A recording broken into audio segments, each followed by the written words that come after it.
अब आते हैं next derivation of Boyle's law पे। According to kinetic theory of gases the pressure का फॉर्मूला है P is equal to 1/3 rho c square R M S is equal to 1/3 m upon v square c square R M S. ये density mass upon v हो जाएगा, v को left side लेंगे तो P is equal to 1/3 capital N small m C square R M S होगा, multiply and divide by 2 करेंगे तो ये हो जाएगा P is equal to 2/3 N 1/2 M C square R M S.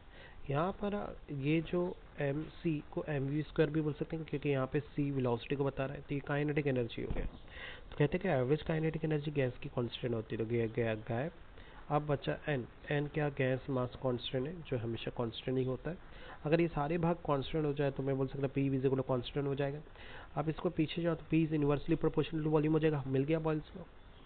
अब आते हैं नेक्स्ट कॉन्सेप्ट की तरफ, थर्मोडायनेमिक्स। इसमें भी first law, second law, third law है, पर हम लोग को ये इसमें जो फिजिक्स में ये लॉ नहीं आ पाएंगे क्योंकि ये केमिस्ट्री में ऑलरेडी चैप्टर नंबर 3 में मौजूद है।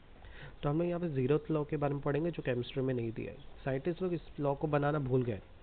उन लोग क्या बोलते थे, अगर दो बॉडी है वो एक दूसरे के कॉन्टेक्ट में आए तो, और कांटेक्ट आने के बाद भी जैसे पाइप में लगा दो दो टाकी के बीच में, एक का दोनों का पानी सेम टेम्परेचर है तो यहाँ पे हीट का ट्रांसफर नहीं होगा क्योंकि दोनों इक्विलिब्रियम कंडीशन, मान लो दोनों का टेम्परेचर सेम है, तो ऐसे कंडीशन को जीरोथ लॉ ऑफ थर्मोडायनेमिक्स बोलते हैं, जिसकी डेफिनेशन लिखी it state as if two body P and Q are in the thermal equilibrium and also P and R are in a thermal equilibrium then Q and R are also in thermal equilibrium. अब उसके बाद आते हैं next concept पे जिसका नाम है absorption, reflection and transmission of heat radiation. जब किसी बॉडी पर हीट एनर्जी पड़ती है तो या तो वो बॉडी उसे एब्जॉर्ब करेगा, या तो रिफ्लेक्ट करेगा, या तो ट्रांसमिशन करेगा। ठीक है, तीन कंडीशन करेगा। जैसे मैंने क्यू को यहाँ पे रेडिएशन एनर्जी या लाइट या सोर्स ऑफ हीट को शो किया है मैंने। एक मिनट, ये क्या, ठीक है, ओके कंटिन्यू करते हैं। मैसेज की वजह से प्रॉब्लम हो गया, लोअर बजट।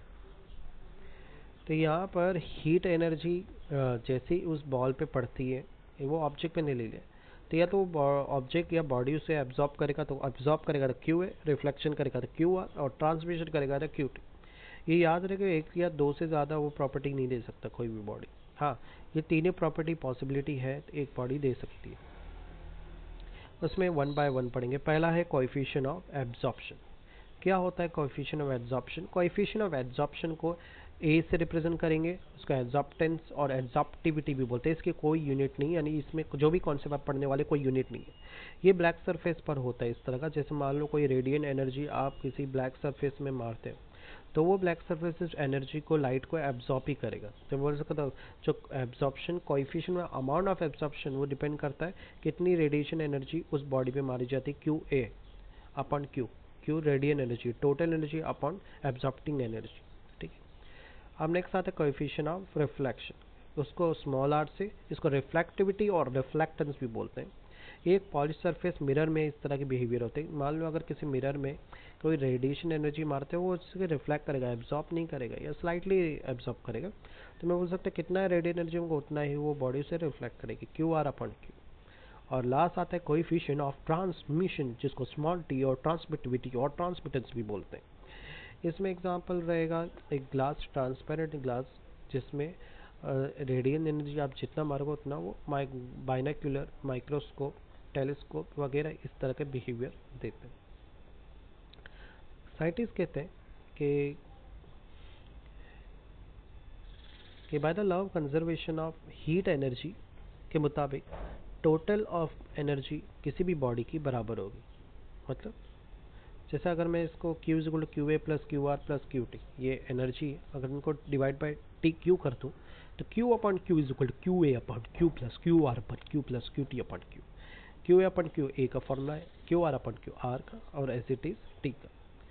यहाँ पर क्या समझ में आ रहा है, ये बताता है कि कोई भी एनर्जी किसी एक चीज़ पर अच्छी होगी, है ना, किसी एक चीज़ पर अच्छी होगी, या तो एब्जॉर्प्शन पे, या तो रिफ्लेक्शन पे, या तो टेम्परेचर। ये लिखने का तरीका। अब आते हैं नेक्स्ट कॉन्सेप्ट की तरफ, टाइप ऑफ बॉडी। तीन टाइप की बॉडी होती है, एक होती है अथर्मनस बॉडी, दूसरी होती है डायथर्मनस, और perfectly black body.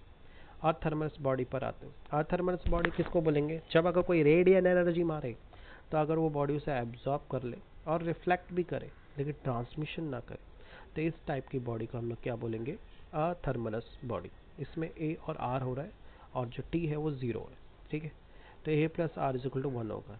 Example water, wood, iron, copper, lamp black, इस तरह का बिहेवियर देते हैं।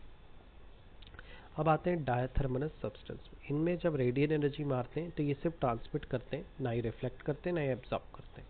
Sodium chloride, glass, hydrogen, oxygen, dry air, rock salt, इस तरह का बिहेवियर देते हैं। नेक्स्ट आते हैं परफेक्टली ब्लैक बॉडी। जब इन पे कोई लाइट एनर्जी मारते हैं तो इस लाइट एनर्जी को 98% एब्जॉर्ब कर लेते हैं, ना ही रिफ्लेक्ट करते हैं, ना ही ट्रांसमिट। ये सारी की सारी एनर्जी को एब्जॉर्ब कर लेते हैं। The body which absorb all the radiant energy incident on it, example lamp black, 98% energy को एब्जॉर्ब कर लेता है।